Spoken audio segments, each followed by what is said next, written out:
las ocasiones anteriores, que estamos viviendo en México, según nosotros, un momento de transición de una situación de derrota, que el movimiento más avanzado, el sector políticamente más activo, sufrió, ¿sí? Sufrió 6 intentos, 82, etcétera, hasta el 2012, fueron derrotados. Y que el movimiento popular no electoral estaba dormido también, prácticamente. Ese era el panorama que se tenía después de diciembre del 2012. Entonces, a partir de eso, lo que estamos viendo es que hay un mejoramiento de las condiciones para la recuperación, cuando menos dicho así de manera más cuidadosa, dijéramos, ¿no? Para que no se dé la idea de que se está afirmando que ya hay una recuperación de ninguna manera, no, sino que el clima, dijéramos, las condiciones, ¿sí?, vienen siendo favorables a esa recuperación, porque el pronóstico que hemos planteado es que de ese periodo de derrota, de repliegue, de caída del ánimo, etcétera, etcétera, la transición es a un periodo de recuperación, hemos dicho así, ¿no? Y no del mismo tipo, sino de una recuperación en mejores condiciones, ¿no? Por eso hablamos de una recuperación ampliada, de todas aquellas condiciones que en 2006 sobre todo y en 2012 en parte, pues colocaron una situación casi de defensiva del bloque hegemónico, ¿sí?, casi de pérdida de la iniciativa, etcétera, etcétera, ¿sí? Yo digo que todavía estamos en esa transición, en ese puente que une el periodo de derrota a la recuperación, ¿sí? No se ha superado totalmente el desánimo, la desorganización, la falta de claridad, ¿sí?, la toma de la iniciativa, la actitud de combate, no se ha recuperado todavía, ¿sí? Pero nosotros estamos obligados a ver cualquier síntoma, por pequeño que sea, ¿sí?, y difundirlo, propagandizarlo, porque la gente debe, ¿sí?, debe de también tener conocimiento de victorias, debe tener conocimiento de avances, de cambios favorables en la situación. Porque imagínense, si siempre le vamos a estar llevando a la gente, no, estamos mal, estamos fregados, todo está mal, arriba son unos autócratas, etcétera, etcétera, no ayudamos a la conformación de un estado de ánimo diferente. No se trata de inventar, no se trata de decirle mentiras a la gente, decir, miren, estamos muy bien, qué bárbaro, no, sino de captar cualquier mejoramiento en la condición de la resistencia popular, ¿sí? Eso es lo que está pasando ahorita, dijéramos. Los golpes vienen de lejos, los golpes contra el pueblo vienen de muy lejos, dijéramos. Por ejemplo, en el terreno energético, en el terreno específicamente petrolero, el golpe fue muy contundente. ¿Y dónde está la respuesta del destacamento petrolero? No la hay, así, definitivamente, ¿sí? El otro golpe a la educación, ¿sí?, el destacamento de la educación reaccionó como el petrolero, no. El destacamento de la educación está confrontado, ¿sí?, está en la calle, ¿sí?, está, dijéramos, cada vez más articulado, está ampliándose. Esa información que nos ha llegado de que Sinaloa, Sonora, Durango, etcétera, esos estados del norte, que son estados de la derecha, que son estados que no se mueven, se mueven en las cuestiones electorales en favor del PAN, del PRI, etcétera, pero en materia de resistencia, de lucha popular, así, no, la cosa estaba muerta, ¿no? Así. Y entonces la CENTE ha logrado, ¿sí?, mover a sectores ahí, y esos pequeños sectores de la CENTE en Sinaloa, etcétera, ¿sí?, han tenido eco, ¿sí?, han llegado a camaradas nuestros, ¿sí?, fotografías, video, etcétera, ¿sí? De marchas en estos estados, dijeron que hacía mucho que no se veían, mucho que no se veía. Este sector del magisterio está articulándose con el Ocinapa. El sector que está a la cabeza formalmente, por lo menos, en el Ocinapa, ¿sí? Ha resuelto, ¿sí?, sentarse a elaborar un nuevo plan de continuación de la lucha. ¿Sí? Es decir, nada de decir, bueno, ya nos cansamos. Todo eso son síntomas que nosotros tenemos que difundir. Y podremos decir lo que queramos, dijéramos, y hay mucho que decir con respecto al comportamiento de Andrés, al comportamiento de la cúpula, de sus autoridades, de Morena. Pero indiscutiblemente que las elecciones intermedias, que todos debemos de entender que son elecciones no favorables a la lucha popular, no son, nunca han sido favorables intermedias. ¿Sí? Ahí el PRI, carro completo casi siempre, sobre todo en los últimos tiempos, que entra de nuevo a la ley de recuperación. Pero no. El PRI sufrió una derrota como partido. El PRD sufrió una derrota como partido. El Verde no, pese a todo lo que hizo, no consiguió lo que habían planteado. Un partido que le jugó a la cuestión de sí, pero no, de izquierda y aliado con tal y tal, de las dos caras, el PT pierde su registro. Un partido nuevo que pretendía venir a dar apariencia de pluripartidismo pierde el registro también, etcétera, ¿no? Y bueno, la votación de Morena, que claro, no es nuevo, o sea que no hay que decir que Morena recién surge, Morena tiene, porque ese es el obradorismo, dijéramos, ¿no?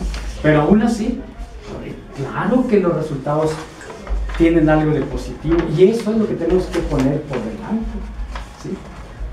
Respetable la postura, respeto la postura de Benito, pero me parece pesimista, me parece que no capta esos elementos, ¿no? Y eso recientísimo, de estos días recientes, ¿no?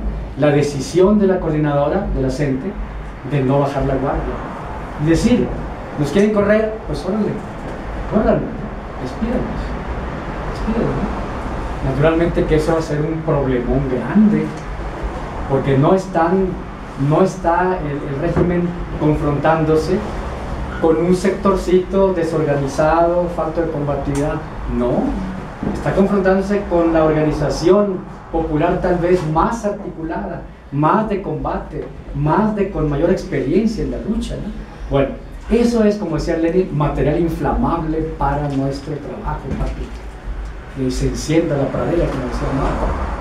No hay pradera encendida, pero que se puede, eso, y entonces uno tiene que trabajar para ayudar a eso, ¿no? Esa es mi opinión, y hay que seguir para platicar. Ahora, con respecto a lo que planteaba Jesús, miren, el régimen de Peña Nieto, ¿sí? El régimen de Peña Nieto es un régimen, ¿sí?, que va en contra de los vientos actuales de la historia.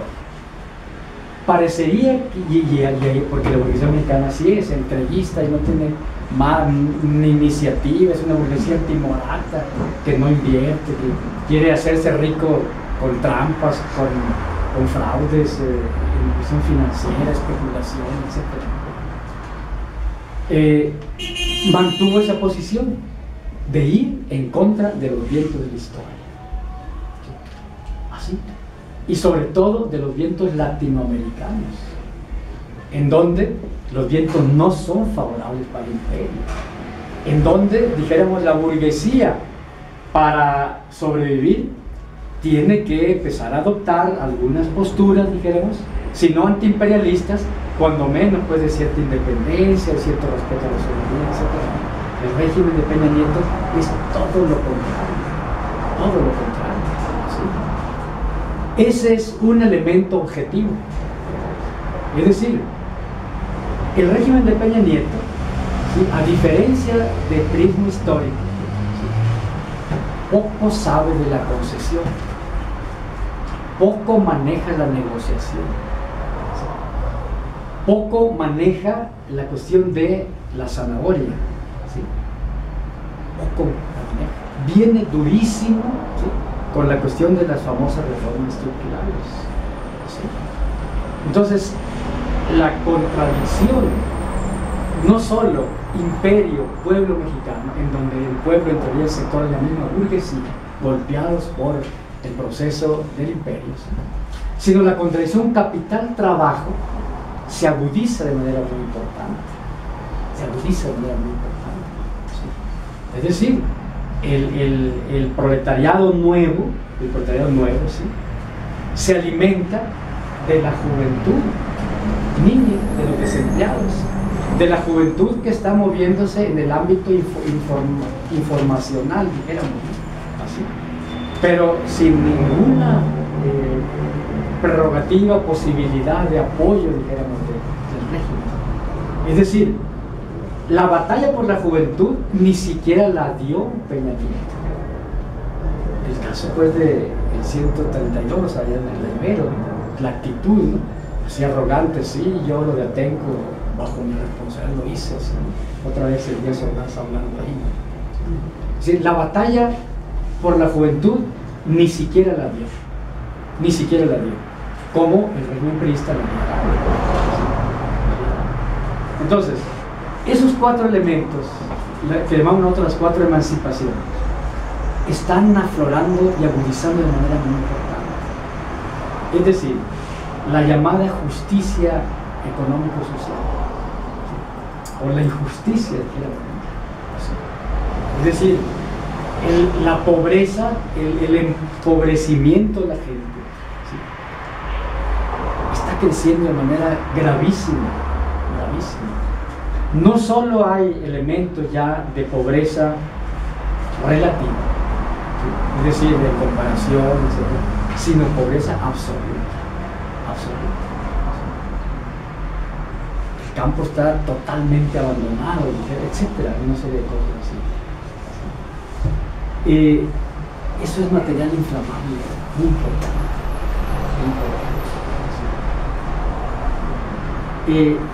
Mientras el capital, nosotros tenemos cifras, las que mostré el domingo, ¿sí?, no las traje porque no pensé que iba a alcanzar eso, en donde vemos cómo hay una reducción de los multimillonarios, o sea, hay una gran concentración y centralización del capital, así. Hay varios miles de millonarios en México, algo así como 20 y tantos mil, creo, ¿no? Bueno, ahí tengo yo la cifra, ¿no? ¿Sí? Hay 400 multimillonarios, ¿sí?, y había 18 multibillonarios, ¿sí?, que es la cúpula que tiene realmente el poder, ¿no? Así. De esos, ¿sí?, más o menos como 4 han salido de la lista, bueno, entre ellos el Chapo estaba incluido ahí, ¿no? ¿Sí?, han salido de la lista y ha incrementado, ¿sí?, el capital líquido de los Carlos Slim y de esos grandotes, así dijeron. En lo que va de 2015, Carlos Slim ya obtuvo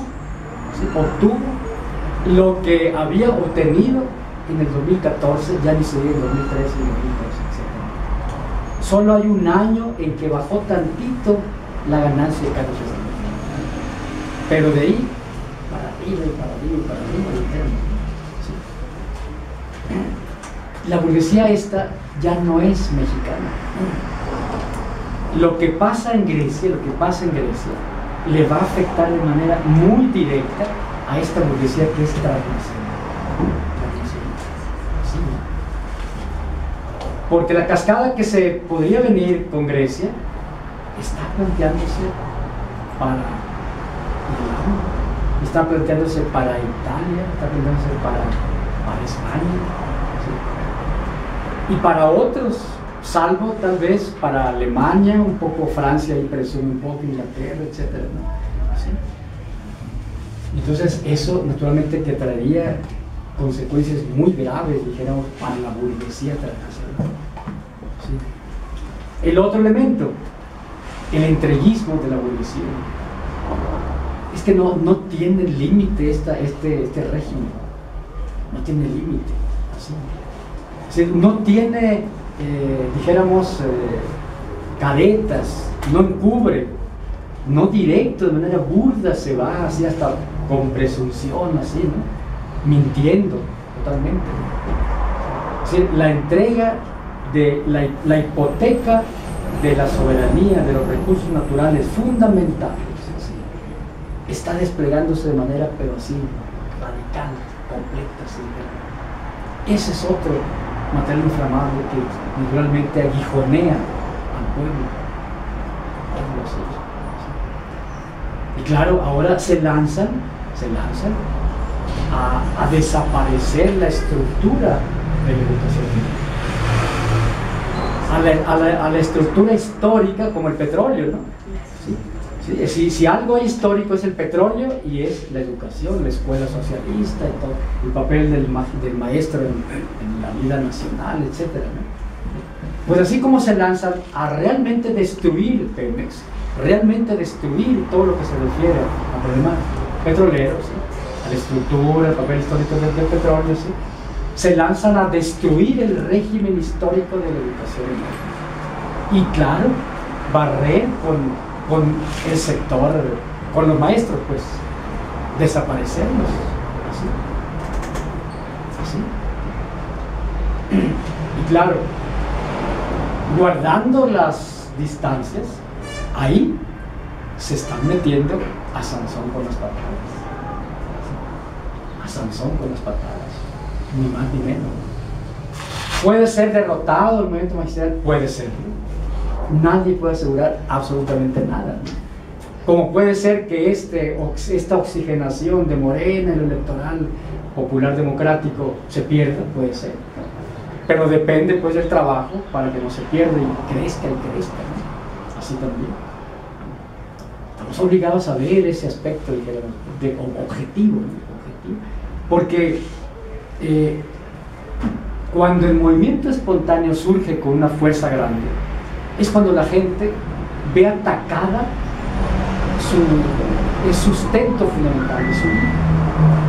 El sustento fundamental de su vida. Ahí ya no cabe el discurso ni nada. Y con este sector, indudablemente que la burguesía mexicana lo que está planteando es o te ciñes, bajo el planteamiento de que si te ciñes, va de todas maneras a destructurarse el sistema educativo. Si no te ciñes, va a destructurarse de todas maneras, pero más rapidito te vamos a desaparecer a ti como sector. El tercer elemento, la represión. ¿Sí? Miren, en la historia, los movimientos, las rebeliones, o sea, la lucha directa y combativa de masas, las revoluciones callejeras, la confrontación callejera, solo ha podido derrocar a los gobiernos, cuando se da algún hecho, dijéramos que por su profundidad, porque toca las fibras más profundas, ¿sí? Afecta, conmueve, sacude. Por ejemplo, Túnez, ese es el ejemplo. Túnez es el que inaugura las revoluciones árabes, ¿sí? Es el que inaugura. Ahí se venía dando igual todo, pero ¿qué fue lo que catalizó? Que se inmoló un joven vendedor de frutas. ¿Sí saben eso, no? Sí. Es decir, ese hecho fue tan impactante para la gente, es decir, causó una conmoción a tal grado que esa válvula que estaba ahí, tronó, y se vino una revolución y el derrocamiento, la caída del mundo. Ucrania, ahí estaba un gobierno prorruso, que podríamos considerar hoy favorable un poco al proceso, si no antiimperialista, cuando menos no imperial, dijéramos. Era un gobierno así, que había llegado por elecciones, era un gobierno electo democráticamente, que estaba en contra de la entrada a la OTAN, de llevar a Ucrania a la OTAN, etc. ¿Qué pasó? Pasó que una pequeña concentración en la Plaza Maidán, una pequeña concentración fue reprimida pero sanguinariamente, pero como nunca se había visto en Ucrania, ni en los tiempos del fascismo se había visto. Es una matazón de jóvenes, de mujeres embarazadas, todo así. La sangre quedó ahí, ¿no? Eso llevó al derrocamiento del gobierno prorruso, llevó al levantamiento ese, claro, fomentado por el imperio, sí, ¿no? Sí. Pero hubo esa posibilidad de que prendiera por ese impacto de esa cosa, ¿no? Ese impacto de esa cosa. Sí. Ayotzinapa no se parece a Túnez, no se parece a Kiev, no se parece, pero casi se le parece. Nos ha faltado difundir más eso, la cara del chilango, o la falta de cara del rostro del chilango. ¿Sí? Esa es una cosa pero impactante, ¿no?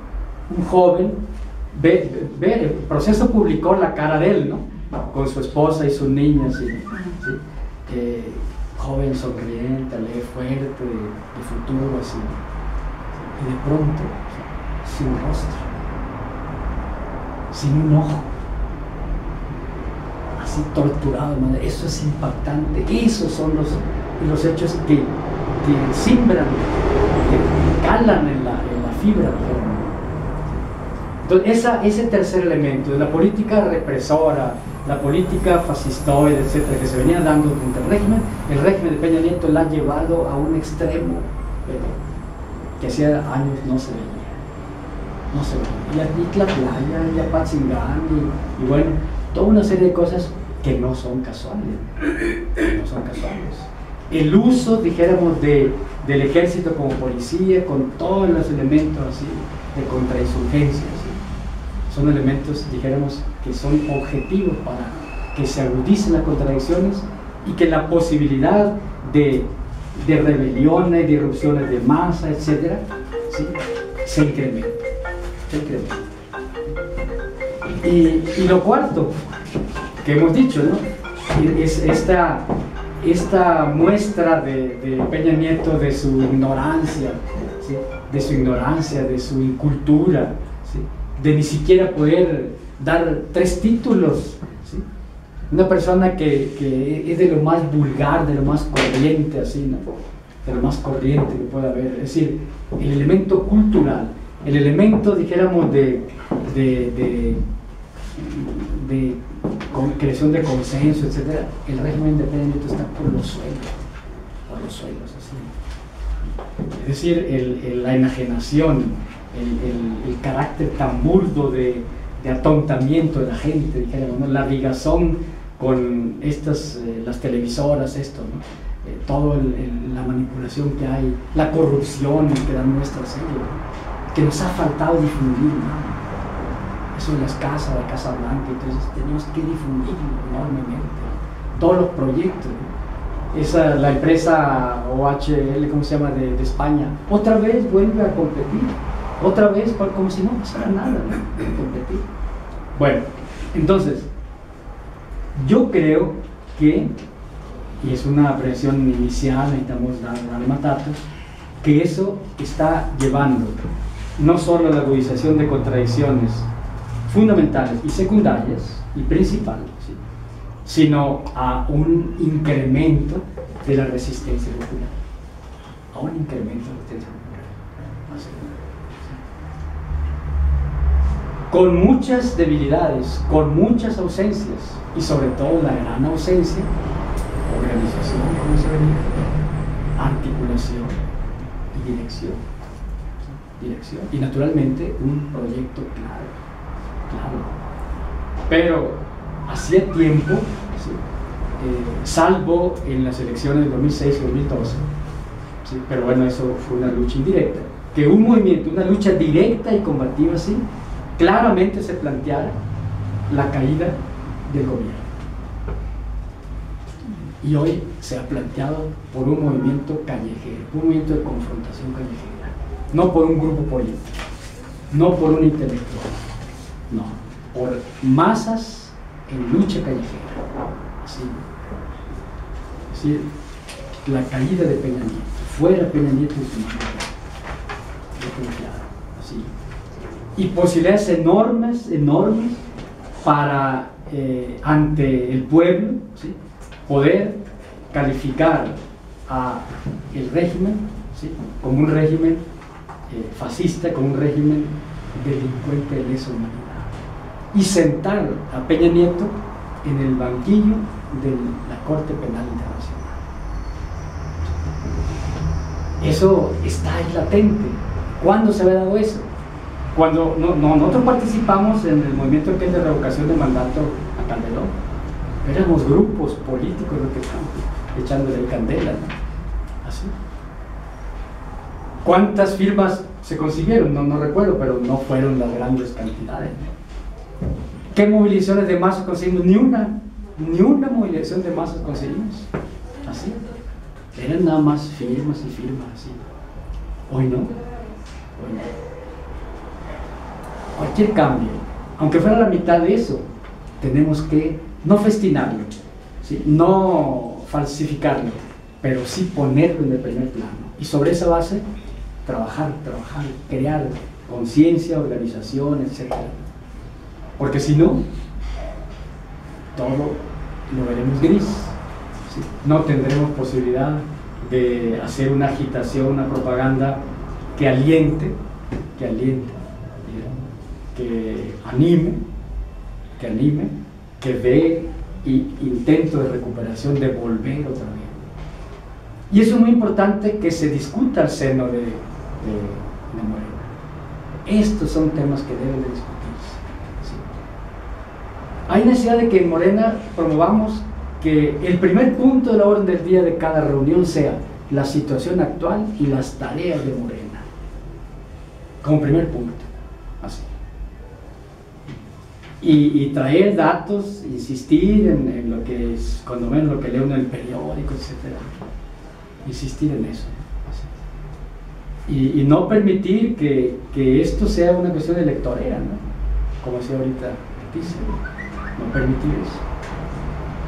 Y entonces colocar eso en primer plano. Yo aprecio mucho esa es la cuestión, reflexión sobre el estatuto, etc. ¿Sí? Pero como elemento concomitante al planteamiento ese, ¿qué hay en México? ¿Sí? ¿Cuál es la lucha popular? ¿Cuáles son los sectores activos? ¿Qué posibilidades hay de toda una transformación? Todo eso plantearlo en la reunión del régimen, ¿sí? Y eso yo creo que va a aprender. Yo lo vería así. No sé si hay, vamos discutiendo, ¿no? Benito. Mientras se anima Benito, ¿no? Sí.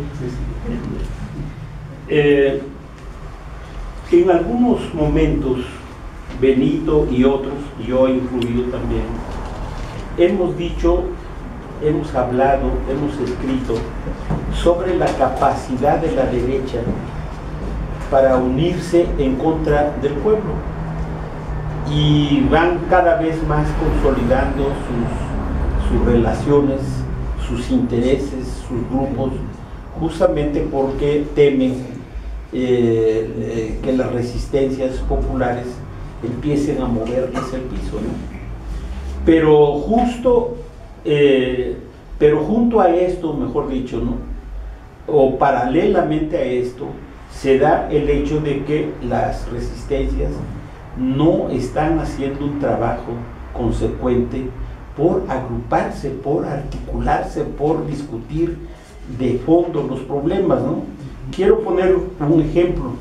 No sé si han visto en las redes sociales, ha empezado casi en cada uno de los distritos una lucha feroz de compañeros de Morena, porque los que ganaron están excluyendo a los otros compañeros, ¿no? En el caso de la delegación Cuauhtémoc, por ejemplo, hay una lucha tremenda porque un grupo de priistas está rodeando a Ricardo Monreal, y este grupo está manejando a un sector de los mercados,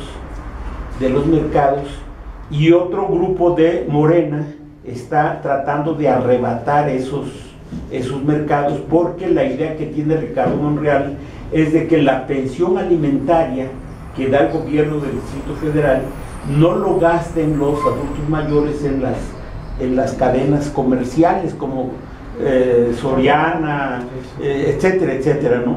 Sino que vayan a gastar su pensión en los mercados, en los tianguis, en fin, ¿no? Para impulsar la economía popular, ¿no? Entonces hay una resistencia de estos grupos priistas que controlan los mercados contra los compañeros nuestros que quieren arrebatar a esos locatarios, a esos trabajadores, a esos empleados, y está desatándose una lucha feroz. Yo digo, esto de alguna manera es un distractor, porque meten a la gente más destacada de Morena a una lucha interna, en lugar de estar pensando en cómo darle contenido político a lo que viene, ¿no? Porque una manera de evitar que Morena se convierta en un partido electorero es justamente que la gente empiece a discutir los problemas de cómo articularse con otros movimientos, de cómo trascender el trabajo electoral, de cómo ir a otros asuntos no menores en importancia, ¿no? Y sin embargo esto no se está dando, ¿no? Yo tengo aquí un volante, yo no sé, parece ser que lo editan los compañeros de aquí de Álvaro Obregón. No, del Nacional. Nos lo mandaron para repartir. Bueno, aquí mismo se refleja eso, ¿no? Dice, entre otras cosas, por eso nos atacan, porque con tu voto quedaron tambaleando los intereses oscuros y corruptos que han reaccionado contra nuestros candidatos electos y dirigentes con mentiras y difamación. Hay una lucha interna por el acomodo de cuadros de gente en el aparato de gobierno que se está integrando, ¿no? Entonces yo digo, este es un riesgo que hay que ver cómo lo manejamos, porque no sería muy remoto que este asunto nos llevara hasta el mes de noviembre, cuando se supone que va a haber los cambios de los órganos de dirección intermedia y de base, ¿no? Entonces puede ser un distractor muy importante si nosotros caemos en este asunto. Hay que darle importancia, pero no hacer de esto el problema central. ¿Cómo hacerle para articular, para convencer a las resistencias de la necesidad de marchar, de elaborar, de discutir problemas comunes y trabajar juntos? Este es un problema que yo veo muy cercano y muy importante. Yo pienso que en todo este proceso antes de las elecciones, muy pocas de los que estábamos en este partido entendimos que además de ser un partido, se ha planteado que somos un movimiento que precisamente tenemos que vincularnos con otros movimientos sociales, porque si no nos vinculamos con otros movimientos sociales, no vamos a poder salir adelante. Entonces, yo considero que en este momento lo que tenemos que hacer es precisamente unirnos y tratar de estar, por ejemplo, con la gente, los sectores petroleros que sí están en resistencia, pero hay algunos sectores que sí están, secciones petroleras, o con la coordinadora educativa,